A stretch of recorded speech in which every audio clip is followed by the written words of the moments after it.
After my mom's death, my father said I had to give my $30 million inheritance to my stepbrother because he needed it to start a new business. When I refused, he forcefully took the money, saying, "I will not allow you to waste my ex-wife's money." I laughed hard and handed him the will paper. He exclaimed, "This can't be real." The day my world shattered began like any other family gathering: forced smiles, hollow pleasantries, and an underlying tension that I had learned to ignore over the years. The grand living room of our family estate gleamed under the chandelier's soft light, a perfect picture of wealth and comfort. My stepmother, Vivian, stood by the mahogany table, arranging fresh-cut roses in an antique vase, her expression overly cheerful, almost rehearsed. That should have been my first warning. My father, Richard, paced near his desk, checking his watch every few minutes. He was always a man of control, never one to waste time on unnecessary chatter. Today, however, something about the way he avoided looking at me set my nerves on edge. "Everyone, please sit," he announced, his voice steady, authoritative, the tone I had respected all my life. "I have an important announcement." I settled into the velvet armchair, across from my stepbrother, Ethan, who sprawled lazily, twirling the heavy-faced watch on his wrist. He shot me a smirk, the same infuriating expression I'd seen countless times when he managed to get away with something he didn't deserve. "I've been thinking about the future of our company," my father continued, his words slow and deliberate. "After careful consideration, I've decided that majority ownership and control will be transferred to Ethan." The air left my lungs. My hands clenched the armrests as his words settled into my bones like ice. "What?" The word barely escaped my lips. "It makes perfect sense," Vivian chimed in, her manicured hand resting proudly on Ethan's shoulder. "A fresh perspective is exactly what the company needs." "Dad," I started, fighting to keep my voice steady. "I've spent years working for this. I know every client, every contract. I helped build this company with you." My father sighed, pinching the bridge of his nose. "Jessica, please. This decision wasn't made lightly. Ethan has new ideas that align better with the company's future vision." I turned to Ethan, who leaned forward, barely concealing his amusement. "Don't worry, sis," he said, his voice dripping with condescension. "I'll make sure we find a place for you. Maybe HR." A bitter laugh escaped me. "Some capacity? Dad, you promised me. You said when I finished my MBA." "Things change," my father interrupted, his voice sharp, final. Vivian folded her arms, tilting her head in mock concern. "Honestly, Jessica, this reaction is exactly why a calmer hand is needed in leadership. You're getting too emotional." I felt the walls closing in around me. The years of effort, the sleepless nights, the sacrifices, it had all been for nothing. He had decided, and there was no room for me in the company I had dedicated my life to. I stood abruptly, my vision blurring as I grabbed my purse. "Congratulations, Ethan," I forced out, swallowing the burning in my throat. "I hope you enjoy running the company I helped build." "Jessica, don't be dramatic," Vivian called after me as I turned for the door. I paused, glancing back one last time. "Dad," I said softly. He didn't meet my eyes. "We'll talk later," he muttered. I shook my head. "No, we won't." I walked out of that house with my head held high, keeping my step steady until I reached my car. The moment I shut the door behind me, the tears finally fell. My phone buzzed in my lap, a message from Lucy, my best friend. "How did it go?" My fingers trembled as I typed. "They gave everything to Ethan. Everything I worked for. Everything Dad promised me." Her response came instantly. "I'm coming over. Don't do anything stupid before I get there." As I started the engine, I glanced back at the house one last time. Through the window, I saw my father standing there, watching me leave. For a fleeting second, I thought I saw regret on his face. But then Vivian appeared beside him, whispering something in his ear. And he turned away. 3 years of my life, gone in an instant. Years of hard work, trust, and sacrifice, handed to someone who had never lifted a finger. Because Vivian had wormed her way into my father's life, convincing him that her son was more deserving than his own daughter. My phone buzzed again. "Lucy, we'll figure this out. You're not alone." I took a deep breath, wiping my tears away. She was right. This wasn't over. They wanted to push me aside? Fine. But they were about to learn that I wasn't the kind of person who disappeared quietly. 3 days after my world fell apart, I found myself sitting in the dimly lit office of Virgil Monroe, the family lawyer who had known me since childhood. His office smelled of leather and old books, the scent of history and secrets locked away in thick files. Virgil leaned back in his chair, studying me with the same quiet intensity he had when I was a little girl playing on the office carpet while my father signed business contracts. But today, I wasn't a child. Today, I was here to figure out how everything I'd worked for had been stolen from me. "I don't understand," I said, twisting a tissue between my fingers. How could my father legally do this? I thought the company was supposed to be split between any children. Virgil sighed, removing his glasses and rubbing the bridge of his nose. Your father restructured the ownership last year. As majority shareholder, he had the right to transfer his shares to whomever he chose. I froze. Last year? He nodded. The betrayal cut even deeper. So he had planned this all along. While I had been working, learning, proving myself, he had already decided I would never have a place in the company. I swallowed the lump rising in my throat. So that's it? He wins. Virgil hesitated before standing and walking to a filing cabinet. He pulled out a thick folder, handling it with a kind of reverence that made my heart race. There's something else you should know, he said, placing it in front of me. I stared at the folder. What is it? Your grandmother's will, he said carefully. Your father never read the full details. But she left something behind for you. I opened the folder with trembling hands, my eyes scanning the document. Then, I stopped. My breath caught in my throat. $2 million. The numbers blurred for a moment as I struggled to process them. She left me a trust fund? Virgil nodded. But there are conditions. Of course, there were. My grandmother had never believed in handing down wealth without purpose. You can only access the money if you build a successful business before the age of 30, Virgil explained. Specifically, you must show a profitable quarter within your first year of operation. If you fail, the trust dissolves and the money is donated to charity. I exhaled sharply, my mind spinning. She wanted to give you a chance, Virgil continued, but she also wanted you to earn your success. I stared at the paper, my fingers tracing the bold numbers. My grandmother had always been a woman who saw the truth in people long before they saw it in themselves. She had seen this coming. She had known my father might betray me, and she had left me a way out. Does my father know about this? I asked. No, Virgil's expression was firm. And, he can't. Your grandmother was very clear. This information was to be revealed only to you and only if you were ever disinherited from the family business. I felt a shiver down my spine. She knew. Virgil folded his hands on the desk. And Jessica, you can't tell anyone. Not your father. Not Vivian. Not even Lucy. I blinked. Why? She wanted your success to be entirely yours, Virgil said. No one should ever be able to claim they helped you or that you had an unfair advantage. She believed that if people knew, they would treat you differently. Try to manipulate you. She wanted you to build something that was truly yours. I exhaled slowly, letting the weight of her words settle over me.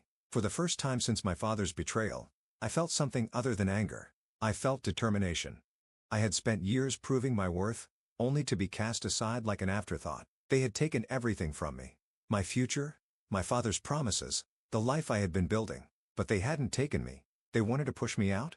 Fine. I'd build something better. Sitting across from Lucy at our favorite coffee shop, I pulled up my laptop, my heart racing with excitement. Okay, hear me out, I said, turning the screen toward her. Eco-friendly packaging, biodegradable, cost-effective, and scalable. Businesses want to go green, but they don't have reliable suppliers. We can fix that. Lucy raised an eyebrow, stirring her latte. You're talking about competing with billion-dollar corporations. Do you even have a manufacturer? Not yet, but I've been researching, I said, pulling up another tab filled with statistics. The market is booming. If we can streamline supply chains and offer direct partnerships with businesses, we can actually make sustainability affordable. She tapped her nails against the table, considering I don't know, Jess. You just lost your job. Starting a business isn't exactly the safest move right now. I leaned forward. I don't want safe. I want to build something that's mine. Something no one can take away. Lucy sighed, but a smile tugged at the corner of her lips. You're serious about this? Dead serious. She took a sip of her coffee, then set the cup down with a determined nod. All right, let's do it. For the next 2 weeks, I barely slept. My days were consumed with market research, supplier calls, and financial planning. I reached out to manufacturers who specialized in biodegradable packaging, negotiating bulk pricing and sustainable production methods. Some ignored me. Others laughed. But a few saw my vision. Funding was the biggest challenge. I had access to my grandmother's trust fund, but I couldn't let anyone know. So, I carefully staged my finances, transferring small amounts to personal accounts, making it appear as if I was pooling resources from savings and outside investors. It was risky but necessary. One evening, Lucy and I sat in a tiny modern co-working space downtown, reviewing our first manufacturer contracts. The rent was low, the furniture mismatched, but it was ours. This is actually happening, Lucy whispered, scanning the agreement. I smiled, exhaustion pressing at my eyes. Yeah, it is. Word must have traveled fast because, within a week, Ethan was suddenly very interested in my finances. "Come on, Jess," he said, appearing out of nowhere at the coffee shop where I worked most mornings. "I know you don't have that much in savings. Where's the money coming from?" I kept my face neutral. "I have investors." His smirk faltered. "Who?" "None of your business." Ethan leaned back, crossing his arms. "Meredith is worried. She thinks you're planning some kind of legal action." I let out a short laugh. "That's funny. She wasn't worried when she convinced Dad to steal my future. She's just looking out for the family," he said, his voice dripping with fake concern. I stood up, gathering my laptop and notes. "Then she doesn't need to worry about me. I'm not coming for them. I'm building something better." As I walked away, I felt Ethan's gaze burning into my back. Let him wonder. Let him worry. I had bigger things to focus on. Sitting in the sleek, glass-walled office of a major restaurant chain, I adjusted my blazer and forced my hands to stay steady. Across from me, Sarah Whitman, the company's head of procurement, examined one of our biodegradable takeout containers like it might fall apart in her hands. "This is impressive," she said, turning it over. "But we've been burned before by startups that couldn't keep up with demand. What makes you different?" I had been waiting for this moment. Clicking my tablet awake, I pulled up a detailed presentation.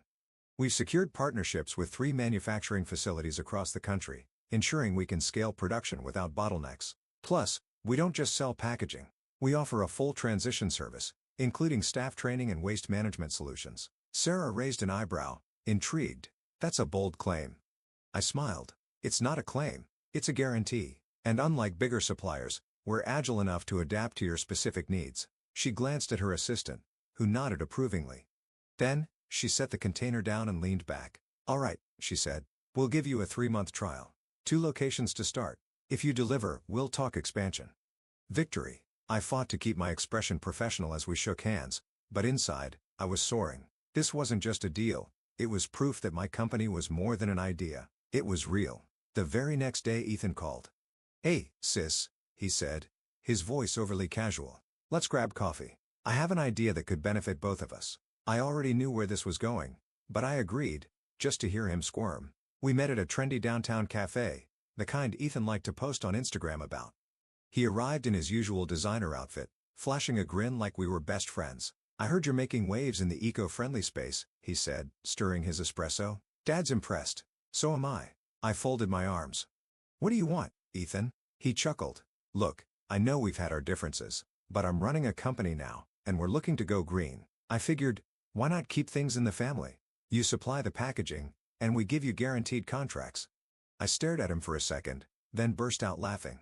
"You stole my inheritance, pushed me out of my own father's company, and now that you see me succeeding, you want me to work for you?" I shook my head. "That's cute." His smile faltered. "I'm offering you stability." I leaned forward. "I don't need your scraps, Ethan. I'm building something of my own." For the first time, I saw a flicker of doubt in his eyes. He knew I wasn't the same person who had walked out of that house humiliated. I was someone who didn't need them anymore. I stood, grabbing my bag. "Good luck with your company," I said with a smirk. "You're going to need it." As weeks passed, my business picked up speed. The restaurant chain trial was a huge success, leading to additional contracts. Word spread, and suddenly, retailers and other food chains were reaching out.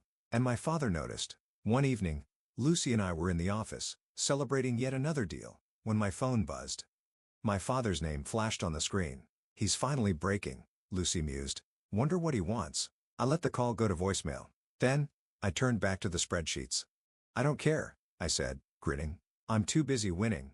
The glossy business magazine sat on my desk, my face staring back at me from the cover. "The Woman Changing the Future of Sustainable Packaging," the headline read. Seeing my name in print should have felt surreal, but honestly, I'd earned this. Lucy barged into my office, waving her phone excitedly. "Did you see this? The article just went live online, and investors are already buzzing about it." I grinned. "Let 'em talk. We're just getting started." 2 weeks later, I found myself at one of the biggest industry conferences of the year. Our booth was packed with potential clients, journalists, and executives curious about green shift solutions. Every time I pitched our product line, the same pattern emerged. People were interested. They wanted change, and I was giving them exactly that. Then, just as I was finishing a meeting with a major distributor, I spotted them. Ethan. And right beside him, my father. Ethan strolled over, his usual smug expression firmly in place. "Nice setup, Jess," he said, glancing around. "Very modest." I crossed my arms. "Something you need?" He grinned, adjusting his designer watch. I figured I'd give you a little heads up. Joseph Industries is launching our own eco-friendly line next quarter. I wasn't surprised. Copying my business now, Ethan? How original. This is just business, sis, he said with a smirk. We have the resources, the connections, and the clients. You really think you can compete? Before I could answer, a journalist walked by and paused, recognizing me for my recent feature. I smiled. Perfect timing. Actually, I said, pulling out my tablet, I just signed contracts with 3 major restaurant chains and a national retailer. I tapped the screen, displaying the announcements. My production capacity is increasing, and next quarter, we're expanding internationally. Ethan's smirk vanished. I knew he hadn't expected me to move this fast. I turned to my father, who had been silent until now. Still think I wasn't ready for leadership, Dad? His jaw tightened, but he said nothing. For the first time, I saw something in his expression I hadn't seen before. Worry. Good. Let him worry. By the end of the conference, our booth had attracted more attention than I ever imagined. CEOs, investors, and sustainability advocates wanted to schedule meetings. My phone buzzed nonstop with emails from companies wanting to work with us. Lucy grinned as we packed up. That went better than expected. I smirked. Yeah, it did. As we left the conference hall, I spotted Ethan arguing with my father near the exit, both looking frustrated. Let them panic. They had underestimated me. Now, they were watching me win. The news broke like a thunderclap across the business world. Joseph Industries under fire for environmental violations, fines in the millions. I scrolled through the article, sipping my coffee, barely surprised. Reports detailed illegal waste disposal, regulatory breaches, and financial mismanagement under Ethan's leadership. The company was hemorrhaging money, and the fines alone were enough to push it toward bankruptcy. I leaned back in my chair, watching the chaos unfold from a distance. This was inevitable. Lucy burst into my office, breathless. Jess, have you seen the news? I turned my laptop screen toward her. I've been enjoying it all morning. She laughed. Well, you'll love this. Meredith just filed for divorce. That caught my attention. Seriously? Oh, yeah. Turns out, the moment the money started disappearing, so did her love for Richard. Lucy smirked. And, get this, Ethan fled to Dubai. I raised an eyebrow. Running from the fallout? More like running from creditors. Apparently, he emptied some accounts before leaving, and now, the company's on the verge of collapse. I couldn't stop the small, satisfied smile from forming. Poetic justice. Then, the desperate messages started pouring in. First from Ethan. Jess, we need to talk. Things got bad fast. There's a way we can fix this. Let's meet. Then, my father. Jessica, I made a mistake. I see that now. Please, let's talk before it's too late. I stared at the screen, my heart pounding. But not from sadness, from clarity. These were the same people who dismissed me. The same ones who pushed me aside, who called me too emotional, who told me I didn't belong. And now? They needed me. Lucy folded her arms, reading over my shoulder. You're not seriously thinking about responding, are you? I locked my phone and set it aside. No, I said simply. Let them feel it. Let them sit in the ruins of their own decisions. Joseph Industries was collapsing. Ethan was gone. Meredith had moved on. And, my father? He was learning, far too late, that he had bet on the wrong child. I had spent years proving my worth, begging for a place in my father's company. Now, that company was dying, and I was thriving. For the third time that week, my father stood in the lobby of my office, waiting to see me. Maria, my assistant, peeked her head in. He's here again. Want me to send him away? I exhaled, staring at my reflection in the window. A year ago, I would have given anything for his approval. Now? I didn't need it, but maybe I needed closure. I nodded. Send him in. A moment later, Richard walked in, looking nothing like the powerful businessman I had grown up fearing and admiring. His once pristine suit hung loose on his frame, his hair more gray than I remembered. He looked tired. He sat across from me, hands clasped, staring at my desk, the desk I had built for myself. I owe you an apology, he said, voice heavy with regret. I stayed silent, waiting. He sighed. I should have given you the company. I see that now. I let Meredith influence me. Let Ethan charm me with big promises. I thought I was protecting the business. His voice wavered. Instead, I destroyed it. I studied him, searching for manipulation, for excuses, but there were none. Just a broken man finally, facing his mistakes. I knew about the trust fund, he admitted suddenly. Your grandmother told me years ago. I stiffened. What? He nodded. She told me she was giving you a safety net, but I ignored it. I didn't want to believe you needed it. I convinced myself I was doing the right thing by giving Ethan control. He swallowed hard. I was wrong. For years, I had begged for my father to see me. And now, here he was, too late but finally looking. I took a slow breath. I'm not going to save Joseph Industries. I know. His voice was quiet. I wouldn't ask you to. Silence settled between us. Not angry, not bitter, just quiet. After a moment, he cleared his throat.